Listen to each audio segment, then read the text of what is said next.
Future آنے والا time. اس video میں فیوچر انڈیفینٹ ٹینس کے بارے میں سیکھیں گے اور ان کے چاروں سینٹنسز بنائیں گے۔ انگلش میں ہیلپنگ ورب ول کا استعمال ہوتا ہے۔ اردو میں فقرے کے آخر میں گا گے گی آتا ہے۔ آئی ول ایٹ فوڈ، میں کھانا کھاؤں گا، یہ افرمیٹیو سینٹنس ہے یعنی مثبت۔ آئی ول ناٹ ایٹ فوڈ، میں کھانا نہیں کھاؤں گا، یہ نیگیٹو سینٹنس ہے یعنی منفی۔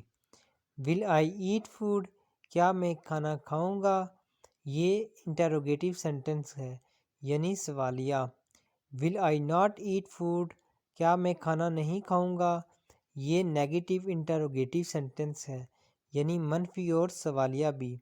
اس پورے چارٹ کو سیکھنے کے لیے اگر آپ دل سے ٹینسز سیکھنے کا شوق رکھتے ہیں تو میری یوٹیوب یا فیس بک پہ اس ویڈیو کو لازمی دیکھیں اور چینل کو فالو اور سبسکرائب بھی کریں۔